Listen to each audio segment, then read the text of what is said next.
Welcome to the 2025 South Dakota High School Baseball Association Hall of Fame show. We've got 8 new players to induct, 2 coaches, 2 contributors, and a team that we honor, the 2012 Vermillion Tanagers. Well, let's go through the list of the new inductees. Here is that Hall of Fame class from 2025. Brock Anderson out of Lennox, Ryan Bauer from Brookings, Derek Fischer from Brandon Valley, Reed Harter, who played with Winter Colome, Tom Hill went to high school at O'Gorman, Jamie Holsworth from Rapid City Central, Dave Kemp, a Sioux Falls contributor, Kieren Luellman from Yankton, Tyler Olmstead from Washington, Gus Radel from Roosevelt, Randy Sabers from McCook Central, Dan Wilka, a Sioux Falls contributor, and the 2012 Vermillion Tanagers. We'll start with Brock Anderson of Lennox, a true multi-sport athlete, but he shined on the baseball field in the late teens. Brock was a 3-sport athlete at Lennox High School and was a 2-time All-State selection in baseball in both 2018 and 2019. He was named the most valuable player of the Class B state tournament in helping Lennox win the state championship in 2019, and also was named the Midco Sports Class B Pitcher of the Year in that same year. He logged a 19-1 career record with the Orioles with 115 2/3 innings pitched in his career with an ERA less than 1. Ryan Bauer is a true staple of Brookings Bobcat baseball over the years. He won 2 state titles with the team back in 2015 and 2016, and now goes into the Hall of Fame. Congrats to Ryan Bauer. He has been a staple for the Brookings Bobcats since the beginning of spring baseball. He led the Bobcats to back-to-back state championships in 2015 and 2016. He's coached 6 South Dakota High School Baseball Association Hall of Fame players while at Brookings. We've been really lucky in Brookings, and it really starts with our youth and our parents, and our organization, has done a really good job of making baseball a big deal in Brookings, and it really makes it easy when they get to be a high school age player, and now we're in charge of them for the next 2 or 3 or 4 years. It's like today when you see former players. I'm talking about guys that, I coach their kids. Like I've been around a long time, and when those folks seek you out and they want to talk to you, like I really did something with that guy, dating back to 1994, and it just makes you feel really good about it. And Brookings is a special baseball town. It's a great place for players to coach. It's a great place for players to grow, and of course a lot of success, and it's just been a special spot. It really has. I mean, my wife is probably the person to thank, of course. We were dating when I started coaching when I was 19, and I can't imagine the amount of games that Jen has been to, but it's a lot. And again, when you're the head coach, like, you're only as good as your staff. Those coaches, and I've told it to them several times. They know who they are. There's been a lot of them, and it's just been really, really good to work with those guys over the years, and do what we've done, and even going back to being a board member for so many years on the high school baseball board. Like, we have such a great group, and a group that promotes baseball in South Dakota. A big thanks to all the guys before me that were board members and helped us get to year 25.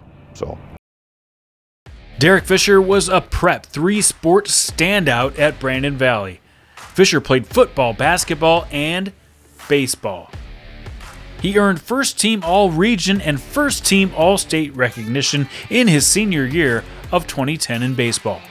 He went on to play for the USF Cougars from 2011 to 2014 and compiled over 230 college innings pitched with 198 strikeouts, 13 complete games, and 5 shutouts.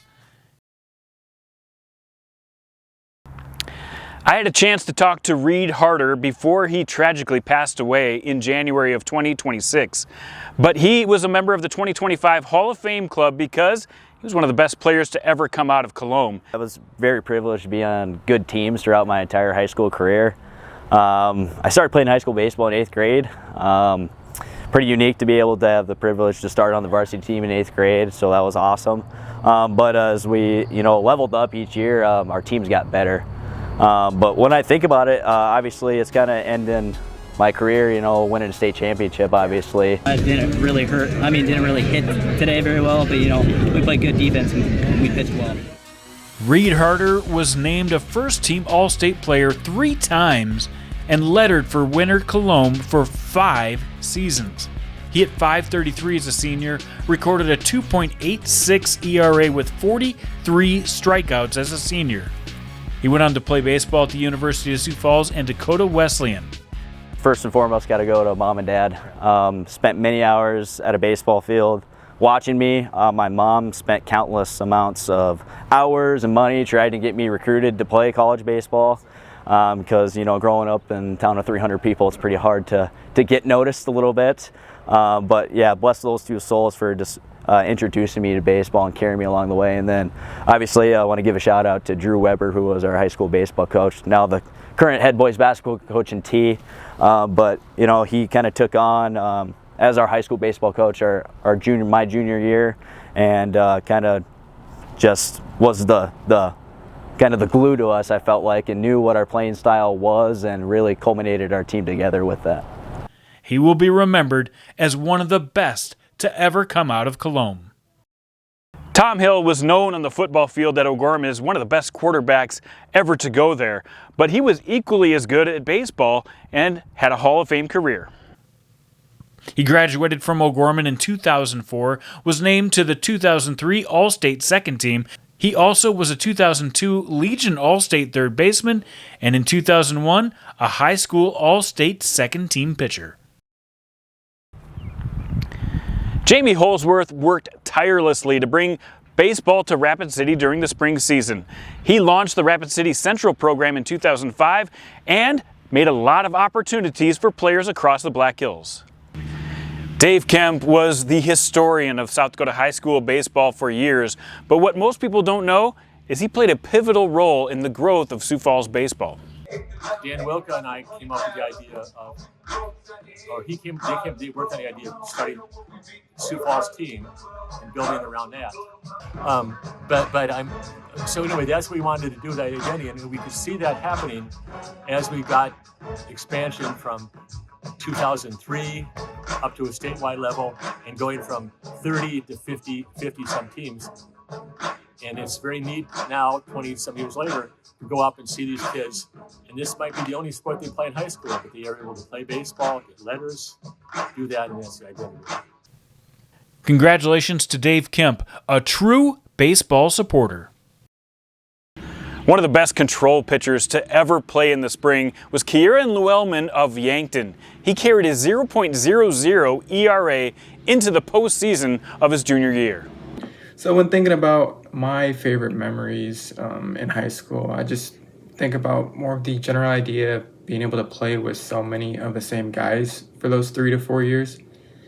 This really allowed me and the rest of us to find so much fun throughout our high school careers, and really just being able to spend so much time together brought us closer and allowed us to push each other as hard as we did to find as much success as we did over our careers. Kieren Luellman graduated from Yankton in 2019. In his junior season, Luellman carried an ERA of 0.00 into the postseason before finally giving up his first run. He ended up earning first-team All-State honors as a junior and as a senior. The Yankton hurler earned All-State in 2018 and 2019. He was an artist on the mound, one of the best strike throwers ever at Yankton. When thinking about who I'd like to thank for allowing me to receive this Hall of Fame honor, I first, of course, like to thank my coaches, Drew Lawrence, and another South Dakota Hall of Famer, Trey Creer, for their guidance and leadership and continuing to put me in positions to grow and find the success that I did. Additionally, I'd like to thank all my teammates for the years and years that they spent to become as skilled as they were at the plate and in the field behind me, to allow us to find as many wins as we did. And finally, I'd like to just thank all my friends and family that were there to support me throughout the years of, again, just making it possible for me to find near as much success as I did on the baseball field.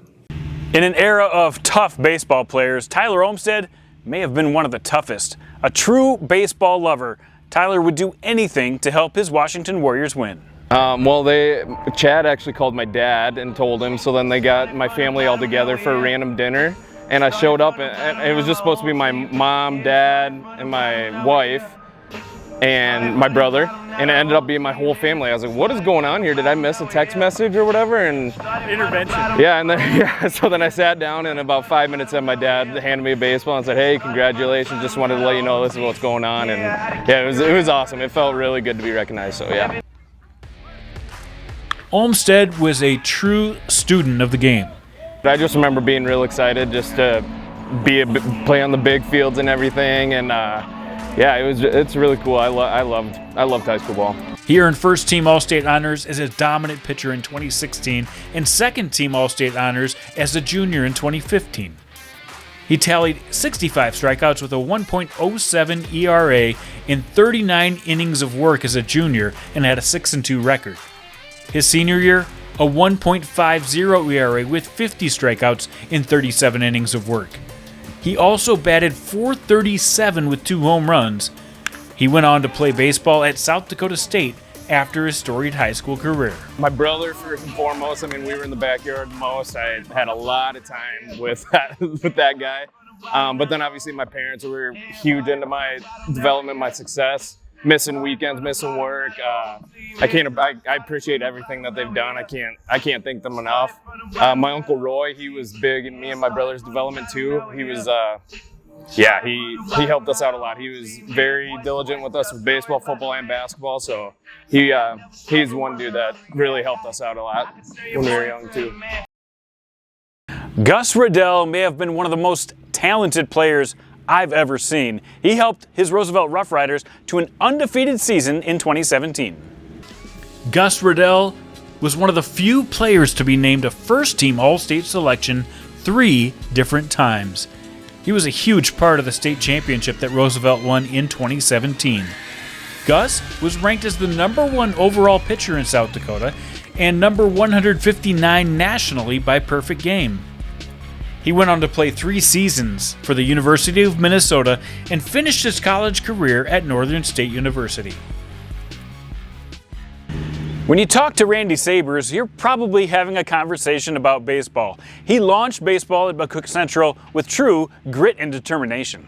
I had 2 seniors that signed a baseball at the end of their season. One of them it was a nickname Fluffy, and the other one I can't remember, but they signed a baseball and put it in a little holder and said, thanks for coaching. But those 2 rascals showed up as either 8th graders or freshmen, and I thought, oh boy, these guys aren't going to get to see the field very much.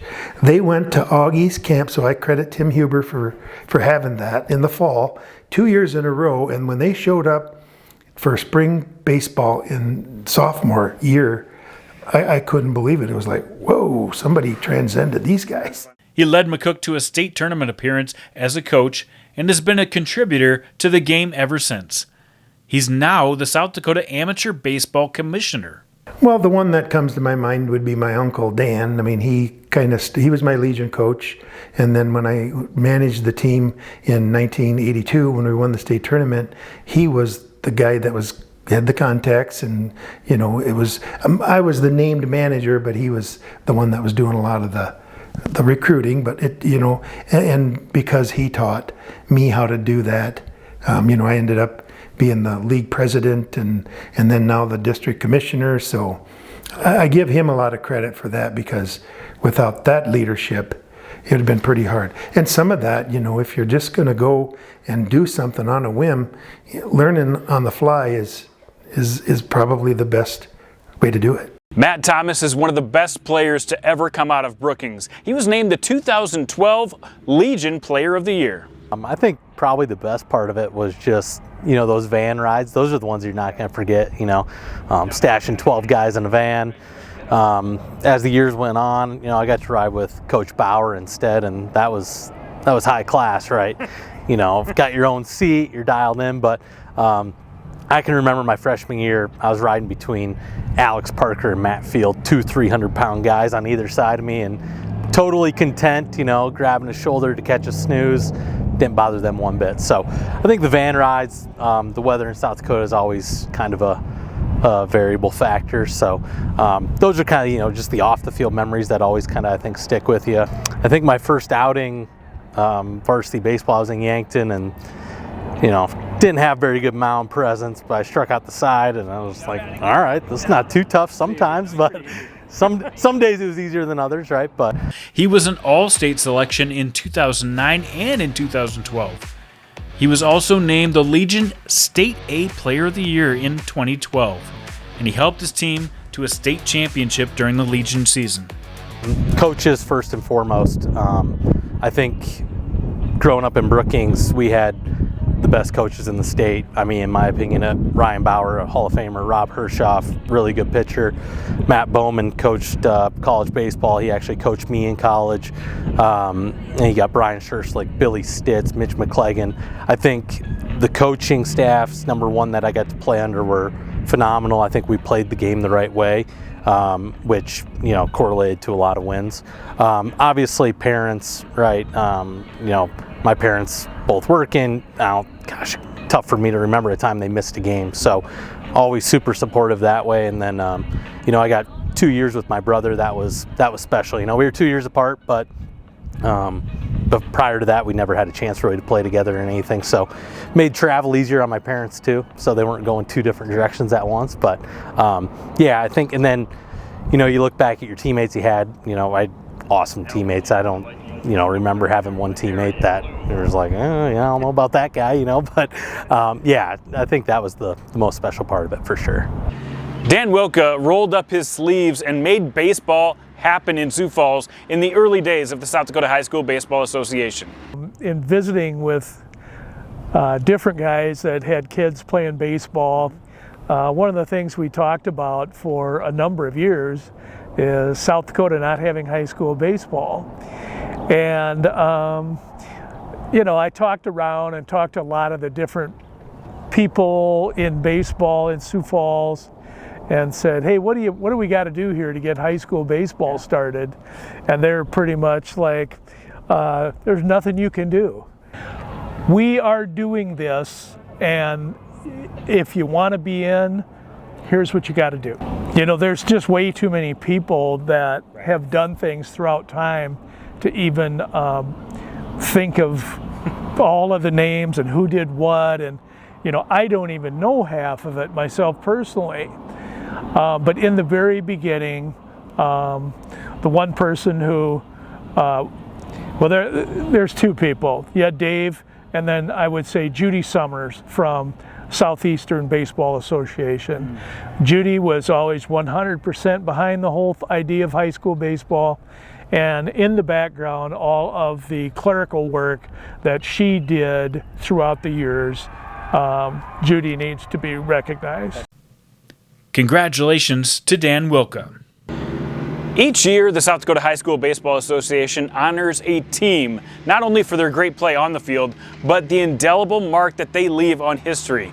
This year's team, the 2012 Vermillion Tanagers. They may not have had the best record, but they had something special. The 2012 Vermillion Tanagers might not have been the most dominant team, but they were one of the best teams of all time in Class B. They won the state championship in dramatic fashion back in 2012. They went 18-3 on their way to an upset win over St. Thomas More. This core group won a state teener championship and had the drive to do it at the high school level. Their head coach Jason Galt said this team defines true team effort. We had a fun team that showcased what can be done when everyone pulls together. In 2012, the Tanagers defeated St. Thomas More 8-7 in extra innings to win their first ever state title in baseball. Congratulations to all the players, coaches, contributors, and to the 2012 Vermillion Tanagers for being inducted to the 2025 South Dakota High School Baseball Association Hall of Fame. Thanks for watching.